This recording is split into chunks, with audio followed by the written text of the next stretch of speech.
चलिए क्लास को हम लोग शुरू कर लेते हैं, ठीक है। कल की क्लास में हम लोग एक थ्योरम पढ़ रहे थे, जिस थ्योरम का हम स्टेटमेंट को देखे थे और उसी थ्योरम को आज की क्लास में हमको प्रूफ करना है, ठीक है। तो चलिए एक बार और हम लिख लेते हैं, उस थ्योरम का स्टेटमेंट क्या है एक बार और हम लिख लेते हैं, उसके बाद उसको हम प्रूफ करेंगे, ठीक है। सबसे पहले नेसेसरी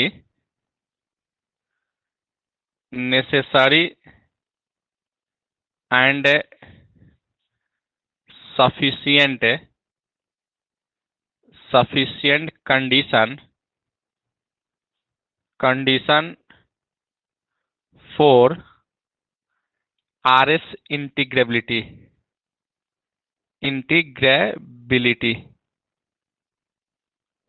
यही इसका क्या था, आपको necessary and sufficient condition for RS integrability आपसे कहेगा, ठीक है। शायद आपको नहीं दिखाई दे रहा है क्या?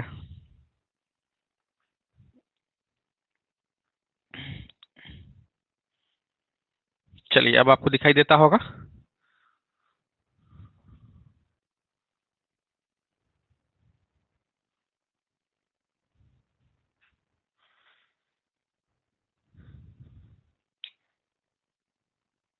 दिखाई दे रहा है ना?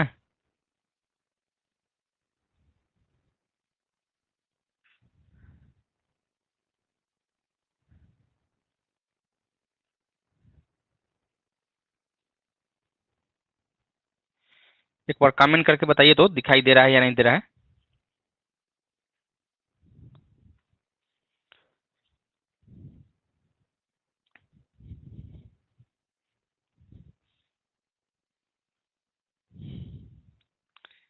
एक बार कमेंट करके बताइए दिखाई दे रहा है या नहीं दे रहा है। ऑडियो और वीडियो क्वालिटी क्लियर है?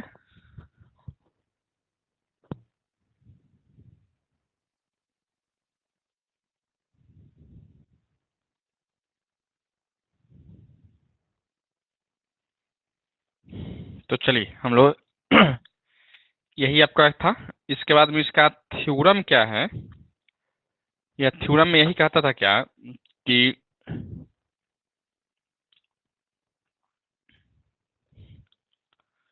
let f be a bounded function, f be a bounded function and g be a non-decreasing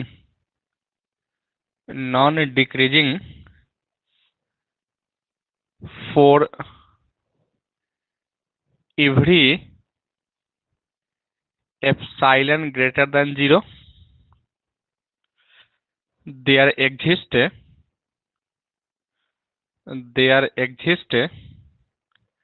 a partition P of a close interval a comma b such that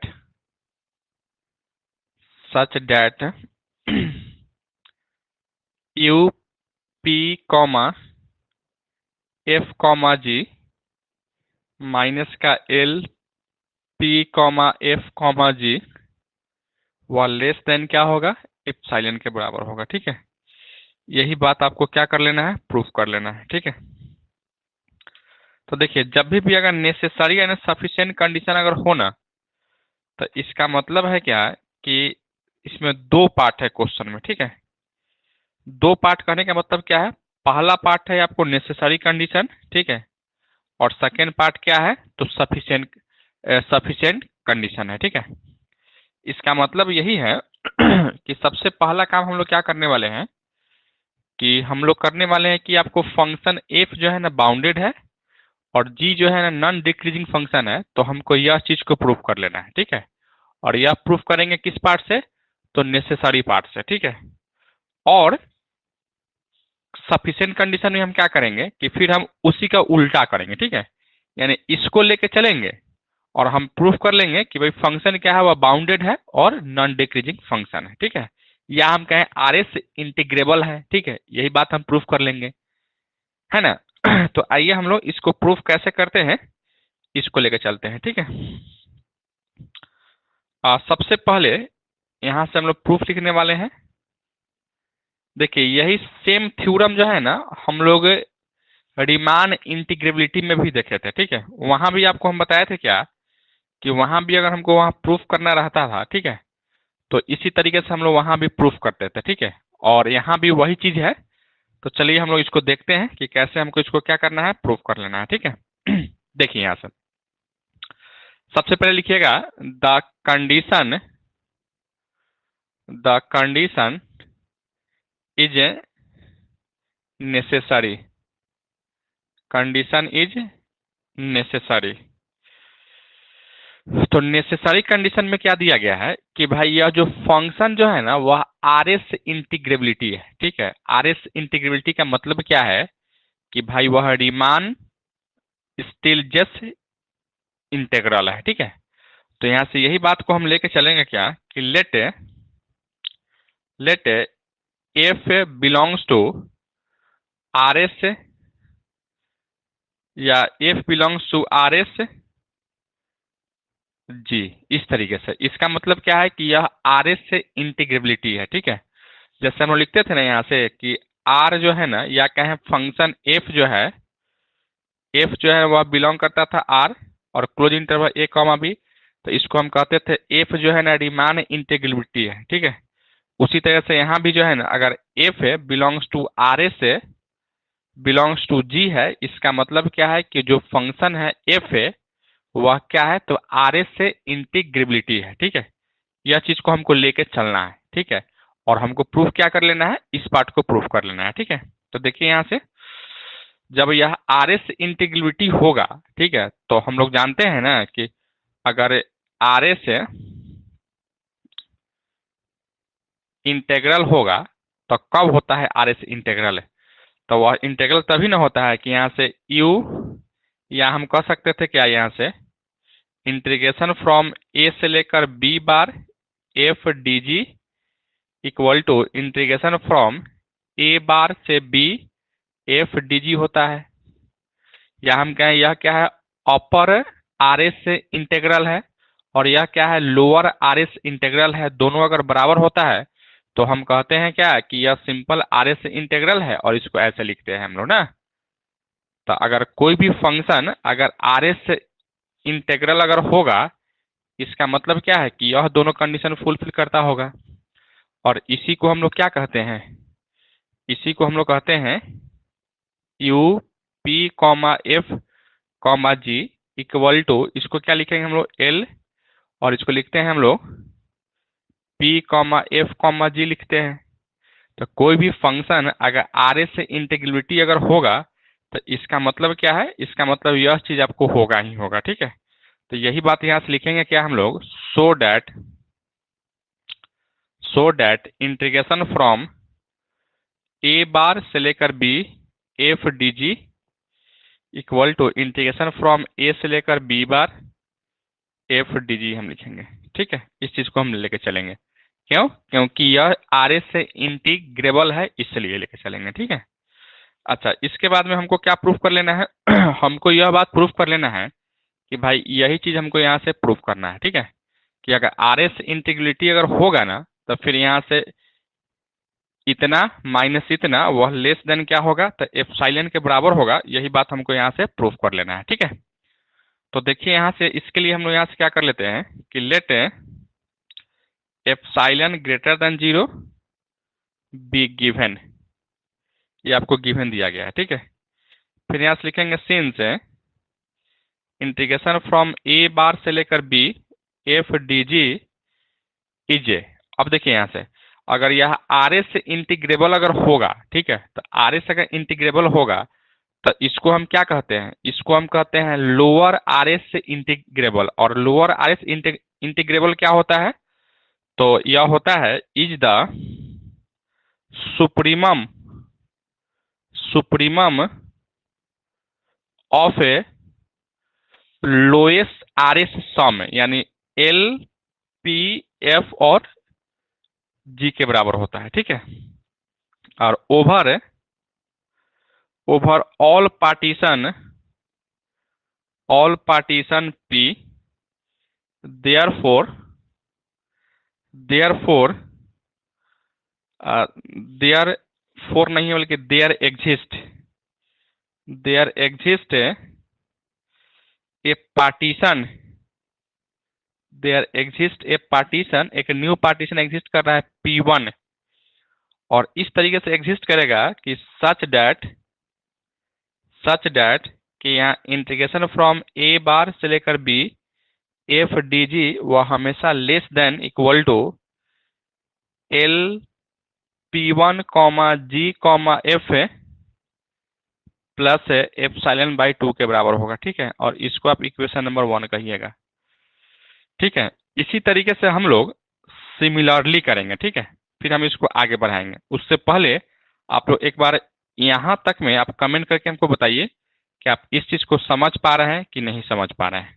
अगर आप नहीं समझ पा रहे होंगे तो फिर से समझाएंगे, अगर समझ गए होंगे तो फिर आगे बढ़ेंगे हम लोग। बोलिए तो सर, एक बार आप लोग कमेंट करके बताइए तो, और भी बच्चे क्लास को ज्वाइन कर लीजिए। कट रहा है क्या? या 1 मिनट रुकिए तो, शायद कुछ चीज कट गया है ना, हालांकि कुछ ज्यादा नहीं कट रहा है बस।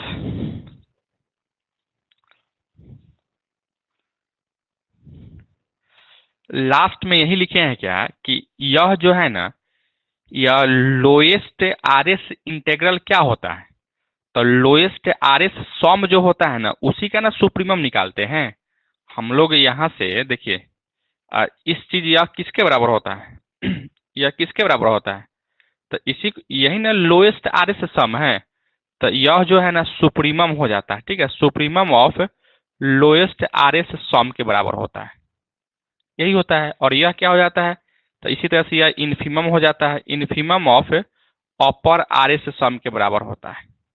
यही बात यहाँ से लिखा गया है कि यह लोएस्ट आरएस सम जो है ना, लोएस्ट आरएस इंटीग्रल जो है वह क्या है, तो सुप्रीमम ऑफ दिस यानी लोएस्ट आरएस सम हो जाता है। ठीक है, और ओवरऑल पार्टीशन पी यानी जो पार्टीशन पी के लिए होता है यहाँ से। ठीक है, तब जाके एक हम लोग को एक दूसरा पार्टीशन P1 एग्जिस्ट करा रहे थे, और इस तरीके से एग्जिस्ट कराएंगे कि भाई इसका जो है ना, इसका जो वैल्यू होगा ना वह इससे क्या होगा, तो छोटा होगा, छोटा या बराबर होगा। ठीक है, ठीक है, बस यही इतना चीज हम लिख रहे थे।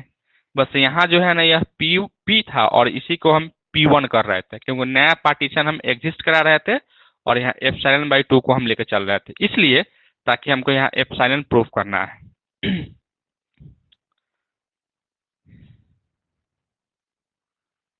क्या आप अभी भी इक्वेशन नंबर 1 को नहीं समझ पाए हैं?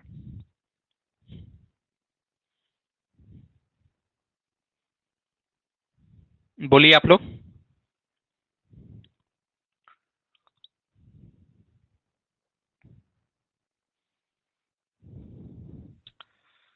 तो समझ गए हैं, तो बस इसी तरीके से अभी हम क्या लेके चले हैं, तो लोअर आरएस इंटेग्रल को लेके चले हैं। ठीक है, यानी इस चीज को हम लेके चले हैं।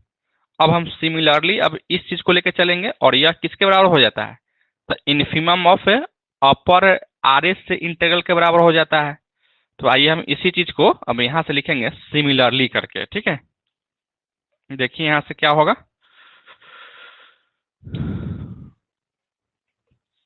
यहां से लिखिएगा similarly, similarly since since integration from ए से लेकर B bar F D G is the infimum infimum of a upper upper R S sum over all partition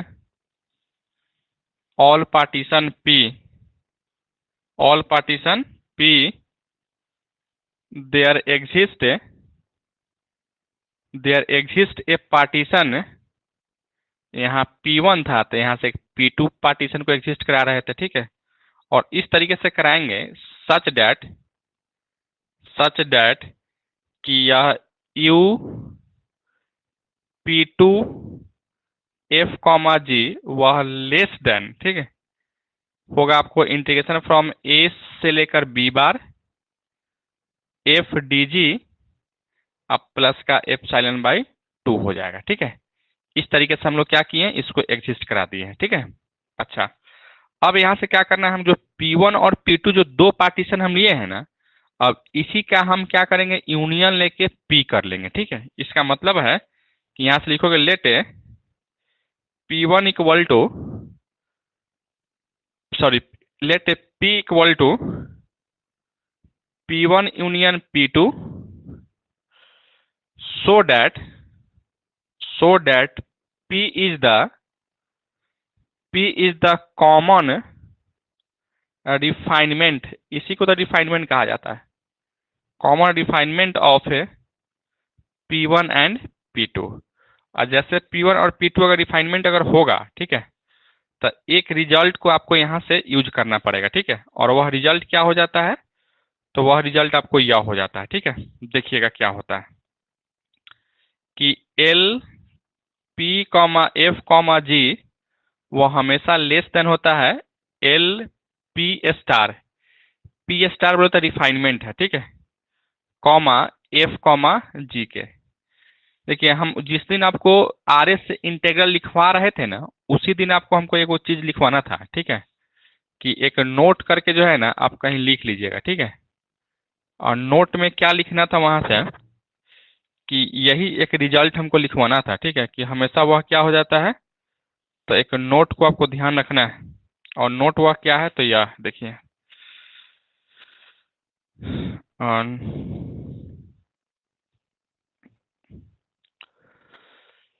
note आपको है यहाँ से कि अगर डेल, देखिए यहाँ से अगर if del G R greater than 0 होगा, than L P comma F comma G वो हमेशा लेस देन इक्वल टू होगा P comma F comma G. यह एक नोट आप लिखिएगा, यह उसी दिन हमको लिखवाना चाहिए था। ठीक है, हालांकि अभी इसका यूज है नहीं, लेकिन फिर भी आप इसको लिख लीजिएगा। अगर डेल जी आर अगर पॉजिटिव अगर होगा ना, तो उसका जो लोअर आर एस इंटीग्रल जो है वो हमेशा छोटा होगा या बराबर होगा किसके, तो अपर आर एस इंटीग्रल के छोटा होगा। ठीक है, तो हम लोग जो है देखिए यहाँ से अभी हम क्या बात कर रहे थे कि यह L P F G less than equal to L P star F G. ठीक है, और पी स्टार क्या है, तो वह आपको क्या है यहाँ से, तो वह रिफाइनमेंट ही है। ठीक है, तो रिफाइनमेंट का क्या मतलब समझते हैं कि वह सबसेट होता है। सबसेट अगर होगा, इसका मतलब जिस सेट में हम लेके चल रहे हैं उसमें तो वह एलिमेंट होगा ही ना, तो इसलिए हम लोग क्या करेंगे, इस चीज को हम लिख सकते हैं। ठीक है, अब जैसे अगर इस चीज को हम लिख सकते हैं, तो फिर इसको अगर आगे हम बढ़ाते हैं तो हम क्या लिख सकते हैं, इसको देखना है यहाँ से गौर से। और इसको आप लिख सकते हो यहाँ से इंटीग्रेशन फ्रॉम ए बार से लेकर बी एफ डी जी वह लेस देन हो जाएगा, या लेस देन आपका हो जाएगा। ठीक है, या एल पी वन रिफाइनमेंट, या यहाँ P1 कीजिएगा, P1 comma F comma G और यहाँ प्लस का एप्सिलॉन बाई 2 कर लीजिए। ठीक है, और इसको आप इक्वेशन नंबर 2 कह लीजिए। और इसी तरीके से and U P comma F comma G वह लेस देन ए से लेकर B bar F D G आप प्लस एप्सिलॉन बाई 2 होगा, और इसको आप क्या कह लीजिए, इक्वेशन नंबर 3 कह लीजिए। ठीक है, इतना हम कर सकते हैं। और इसको हम इसलिए कर रहे थे, देखो एप्सिलॉन बाई 2 इसलिए लेके चल रहे थे ताकि हमको यहाँ एप्सिलॉन लाना है। ठीक है, तो एप्सिलॉन लाना है, तो इस दोनों को अगर जोड़ेंगे तो एप्सिलॉन बाई 2 और प्लस एप्सिलॉन बाई 2 क्या होगा, तो एप्सिलॉन के बराबर हो जाएगा। हाँ, पी स्टार यहाँ से जो है ना, आप चाहेंगे तो यहाँ से पी स्टार भी इसको कर सकते हैं। ठीक है, कोई दिक्कत नहीं, यहाँ से पी स्टार ही कर लीजिए। तो इस तरीके से हम लोग यहाँ तक कर सकते हैं। ठीक है, अब इस दोनों को आप जोड़िए, इक्वेशन नंबर 1 नहीं बल्कि इक्वेशन नंबर 2 और इक्वेशन नंबर 3 को अगर हम ऐड करते हैं तो क्या होगा, देखिएगा यहाँ से एडिंग इक्वेशन नंबर 1 और equation number 2 and equation number 3 को ऐड कीजिए। ठीक है, तो देखिएगा ऐड जब हम करेंगे ना, तो कैसे ऐड करेंगे आप यहाँ से, इक्वेशन नंबर 1 नहीं बल्कि इक्वेशन नंबर 2 और इक्वेशन नंबर 3 को ऐड कर रहे हैं। ठीक है, यानी इसको इसको एक साथ ऐड कीजिए। ठीक है, देखो यहाँ से इंटीग्रेशन फ्रॉम ए बार से लेकर B F D G plus इसको क्या लिखिएगा यहाँ से U P comma F comma G, और दोनों का साइन क्या है, लेस देन ही है। इसको क्या लिखो, लेस देन, फिर इसको और इसको ऐड कीजिए। ठीक है, तो क्या लिखेंगे आप यहाँ से L P one comma P1 comma F comma G plus epsilon by 2 plus इसको ऐड कीजिए तो क्या लिखोगे यहाँ से इंटीग्रेशन फ्रॉम ए से लेकर B bar F D G आप प्लस का एप्सिलॉन बाई 2 लिख सकते हैं। ठीक है, यही हम लिख सकते हैं। फिर हम लोग यहाँ से क्या कर रहे थे, सो देखिएगा इसको क्या लिख सकते हैं, सो देखिए क्या आप इसको ऐसे लिख सकते हो, कैसे लिखेंगे यहाँ से, तो यहाँ से हम लिख सकते हैं इसको ऐसे, देखिए यहाँ से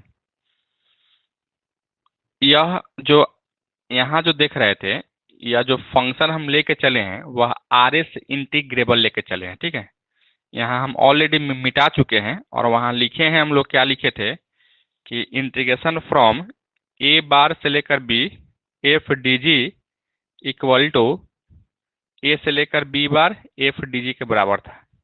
यह शुरू वाला लाइन ही हम लिखे हैं। इसका मतलब क्या है कि भाई हम चाहेंगे ना तो इसके जगह पे इसका वैल्यू हम रख सकते हैं। ठीक है, तो हम लोग क्या कर रहे थे, इसके जगह पे वह यानी यह लोअर है तो अपर वाला का वैल्यू हम रख रहे हैं। ठीक है, क्यों रख रहे हैं, क्योंकि वह आर एस इंटीग्रेबल है। ठीक है, तो क्या लिखो यहाँ से ए से लेकर B bar F D G plus U comma P comma इतना लिख सकते हैं। फिर इसको आप लिख सकते हो यहाँ से, और यहाँ से हम क्या लिख सकते हैं, सो देखिएगा less than L comma P one comma F comma जी।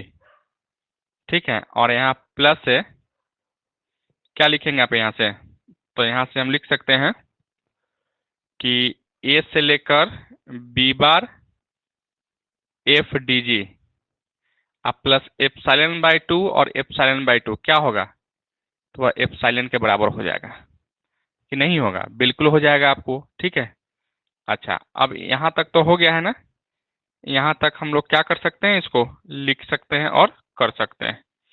एक बार आप लोग कमेंट करके हमको बताइए कि यहाँ तक में अगर किसी को कोई दिक्कत है तो फिर हमको बताइए। बोलिए, तो यहाँ तक में किसी को कोई दिक्कत है तो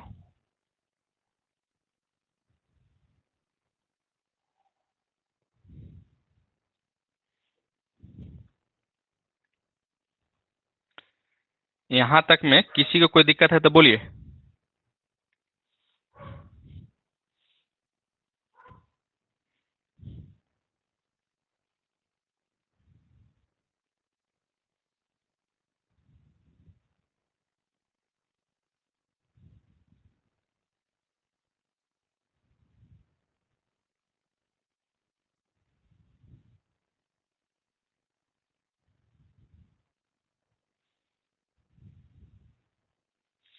बोलिए,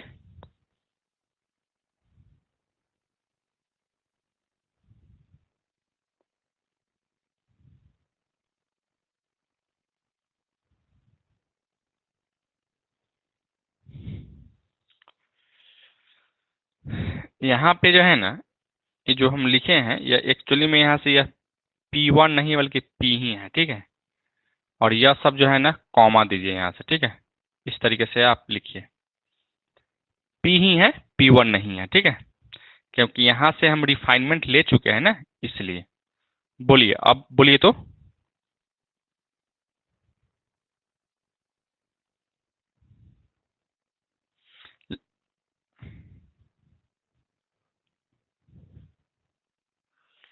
चलिए, अब अगर आप इस चीज को समझ गए हैं तो फिर हम लोग क्या कर लेते हैं, इसको मिटाते हैं। ठीक है, और मिटाते हैं तो देखिएगा आप यहाँ से कुछ न कुछ कटेगा। ठीक है, क्या कट रहा था आपको, तो यह इससे यह कट जाएगा। ठीक है, क्या बचेगा यहाँ से, तो U P comma F comma G, इस एल वाला को इधर भेजिए, माइनस का L P comma F comma G, और यह लेस देन है तो लेस देन रखिए, और यहाँ एप्सिलॉन है तो एप्सिलॉन लिखिए। ठीक है, और यही आपका क्या था, तो नेसेसरी कंडीशन था, और यही आपको क्या करना था, यहाँ से देखिए यही आपको प्रूफ करना था। ठीक है, इसका मतलब यही है कि आपको hence the necessary condition proof हो गया आपका, नेसेसरी कंडीशन प्रूफ हो गया आपका। अब हम लोग क्या लेके चलेंगे, अब इसका सफिशिएंट कंडीशन प्रूफ करना है। ठीक है, तो सफिशिएंट कंडीशन में हम क्या लेके चलेंगे, इसको ले इसी का जस्ट उल्टा। ठीक है, इसको लेके चलेंगे और हम यह प्रूफ कर देंगे कि भाई वह आर एस इंटीग्रेबल है या आर एस इंटीग्रेबिलिटी है।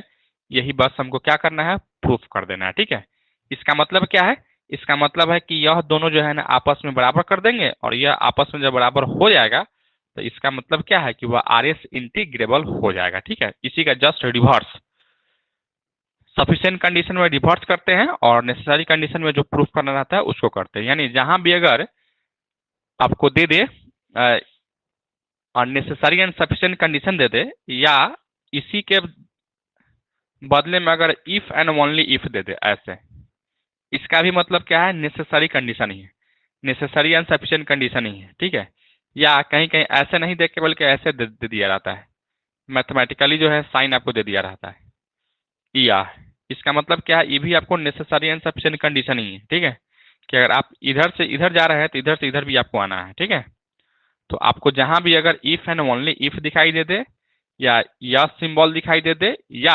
नेसेसरी एंड सफिशिएंट कंडीशन आपको दिखाई दे दे, इसका मतलब क्या है, उसमें दो पार्ट है। ठीक है, एक हम लोग सीधा लेके आएंगे और एक उल्टा लेके जाएंगे। ठीक है, तो बोलिए सर, एक बार आप लोग यहाँ तक बोलिए, तो किसी को कोई दिक्कत है तो यहाँ तक में बोलिए, नहीं तो फिर हम लोग आते हैं नेक्स्ट कंडीशन, सफिशिएंट कंडीशन में। बोलिए तो आप लोग एक बार और।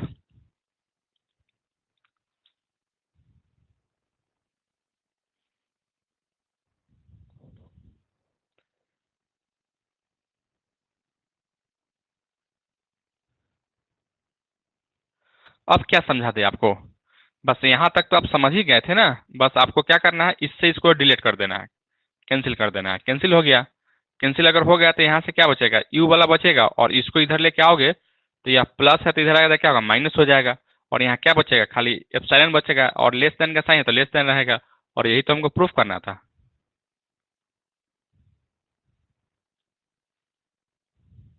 और यह बुक में आपको नहीं दिया गया है। ठीक है, जो बुक पेज नंबर आप पूछ रहे हैं, जो बुक आपको हम परचेज करवाए हैं रियल एनालिसिस का, वह यह टॉपिक उस बुक में नहीं है। ठीक है, और वह बुक में इसलिए नहीं है क्योंकि वह बुक बिहार यूनिवर्सिटी के लिए ही नहीं आता है। ठीक है, बाकी बहुत सारे यूनिवर्सिटी के लिए आता था। ठीक है, इसलिए शायद उसमें नहीं दिया गया है, लेकिन बिहार यूनिवर्सिटी में सिलेबस में है, इसलिए इसको पढ़ाया जा रहा है। ठीक है, मिटा दे इसको ना, एक और बच्चे अभी ज्वाइन किए हैं जस्ट, नीतीश जी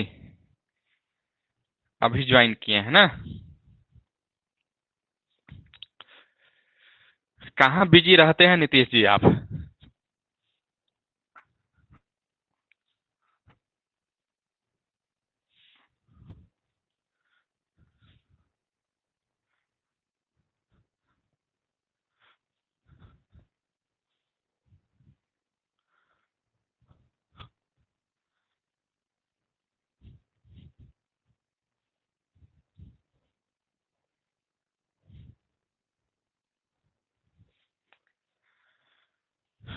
तो आइए अब हम लोग क्या करेंगे, सफिशिएंट कंडीशन को लेकर चलेंगे। ठीक है, सफिशिएंट कंडीशन मतलब कि इसका जस्ट उल्टा, यानी इस चीज को लेकर चलना है और आर एस इंटीग्रेबिलिटी हमको प्रूफ कर देना है। ठीक है, तो आइए अब यहाँ से हम लोग आते हैं, द कंडीशन, या द लिखेंगे, the condition is sufficient, the condition is sufficient, sufficient condition के लिए आइए, ठीक है।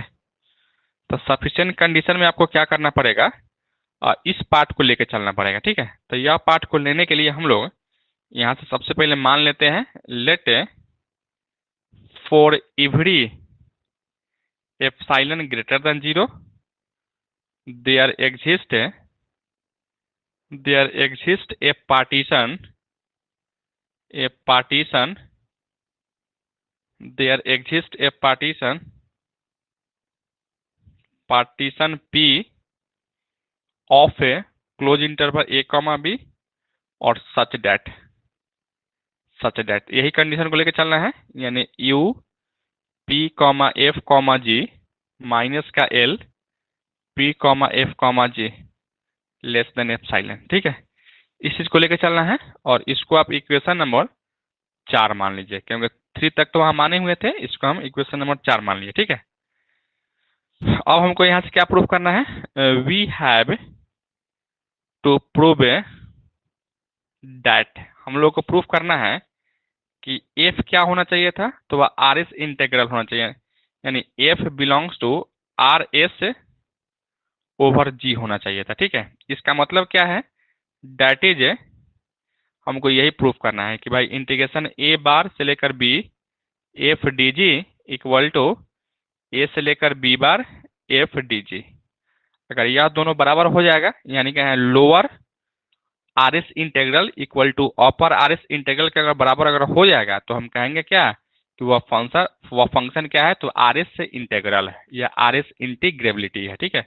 बस यही पार्ट हमको क्या करना है, प्रूफ कर लेना है, ठीक है।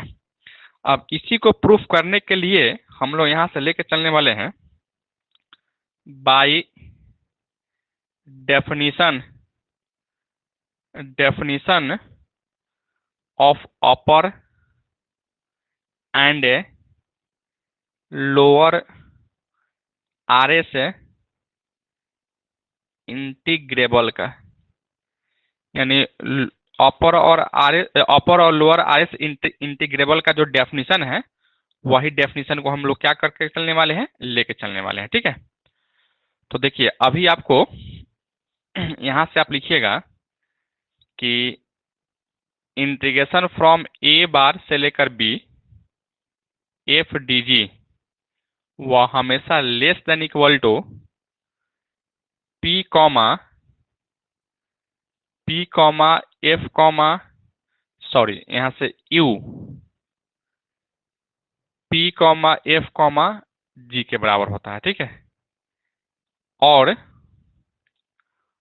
इंटीग्रेशन फ्रॉम a बार से लेकर b f dg ये भी आपको less than equal to l p f g के बराबर होता है। और इस दोनों को आप मान लीजिएगा क्या, इक्वेशन नंबर 5 मान लीजिए। इस दोनों को हम क्या मान लेते हैं, इक्वेशन नंबर 5 मान लेते हैं, या हम कहें इसको इक्वेशन नंबर कुछ मान लीजिए, ठीक है।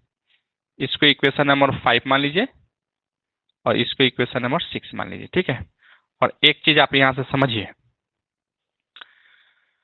देखिए यहां से यह क्या है, अपर RS इंटेग्रल है, ठीक है।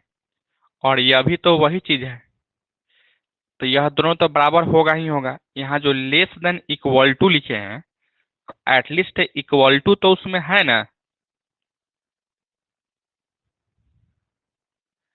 ठीक है। तो यहाँ से यह भी क्या हो गया आपका, लेस देन इक्वल टू हो गया। वही सेम चीज यह क्या है आपका, तो लोअर RS इंटेग्रल है, और यह भी क्या है, यहाँ से लोअर RS इंटेग्रल ही है। तो इस चीज को हम कहाँ से लिख रहे थे, by definition of lower and upper RS integral से हम लिख रहे थे, ठीक है। अच्छा अब हम लोग यहाँ से क्या कर लेते हैं कि हम सब इसको अब इक्वेशन नंबर 6 से इक्वेशन नंबर 5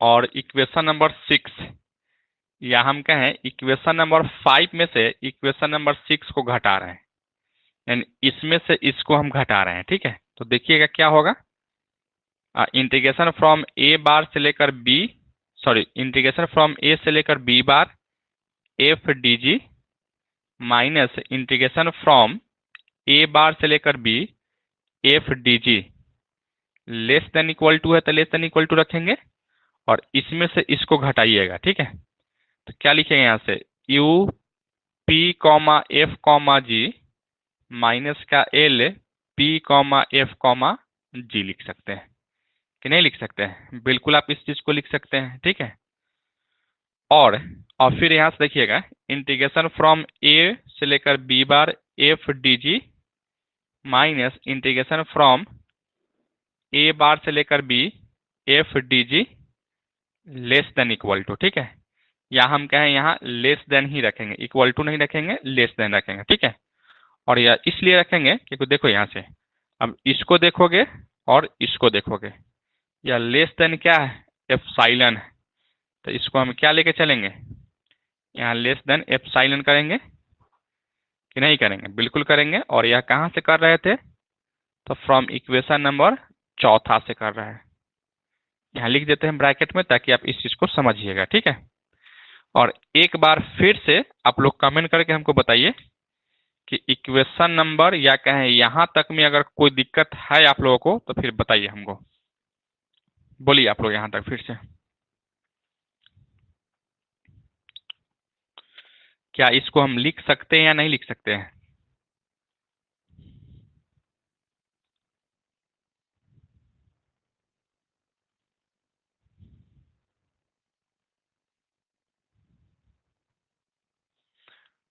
बोलिए।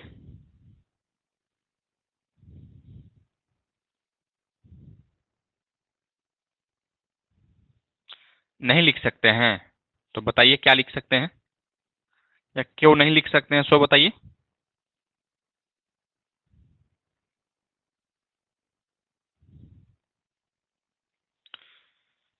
क्या मनीष जी बताइए, क्या दिक्कत है आपको यहाँ तक में समझने में?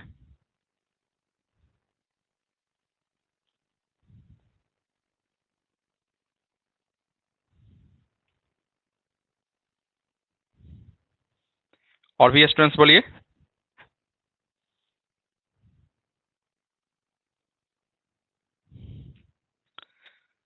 नीतीश जी आप इसका रिकॉर्डेड क्लासेस को देखिएगा। ठीक है, रिकॉर्डेड क्लासेस देखिएगा तभी आपको टोटल समझ में आएगा। ठीक है, फिलहाल आप अभी इतना ही समझिए कि हम इसमें से इसको घटा रहे हैं, तो इसमें से इसको घटाएंगे तो यहाँ लिख दिए है, फिर इसमें से इसको घटाएंगे तो यहाँ लिख दिए है। ठीक है, और इसका जो वैल्यू है सेम रखे हैं, और इसका वैल्यू हम यहाँ से लेके आ रहे थे कि यह लेस देन क्या था एप्सिलॉन था, इक्वेशन नंबर 4 से हम लेके आ रहे थे। ठीक है, अच्छा अब बताइएगा जो एप्सिलॉन जो है वह क्या है? एक आर्बिट्ररी पॉजिटिव कोई नंबर है, एकदम छोटा सा नंबर है। यानी यहाँ से लिखोगे सिंस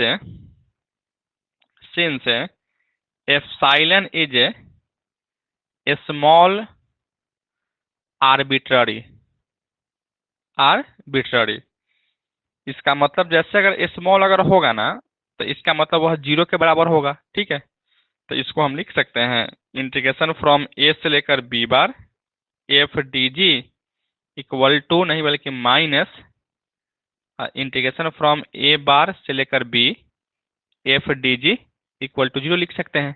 बस एप्सिलॉन की जगह पर हम क्या कर लिए जीरो कर लिए, और जैसे जीरो करेंगे तो फिर इसको आप उधर भेजिएगा। क्या लिखो यहाँ से इंटीग्रेशन फ्रॉम ए से लेकर B bar F D G equal to integration from A bar से लेकर बी डी जी के बराबर होगा। और जैसे अगर यह इसके बराबर हो गया तो यही ना हमको प्रूफ करना था। देखिए यहाँ से डेट इज में यही लिखे है ना, और जैसे अगर यह हो गया इसका मतलब हम लिखेंगे यहाँ से हेंस से क्या है, यहाँ से एफ जो है ना वह आर ए से इंटेग्रल हो जाएगा ओवर द फंक्शन जी। ठीक है, बस यही आपको क्या है सफिशिएंट कंडीशन में था। हाँ यही सफिशिएंट कंडीशन में था, यही आपका प्रूफ हो गया। बस इतना ही तो करना था। एक बार और सभी स्टूडेंट्स बोल दीजिए, और आज की क्लास में हम इतना ही रखेंगे, इसके बाद में बोलिए तो एक बार फिर से।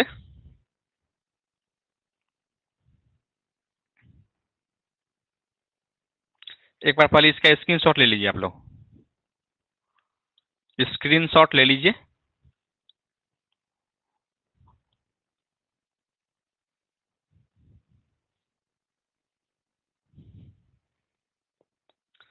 ले चुके हैं ना?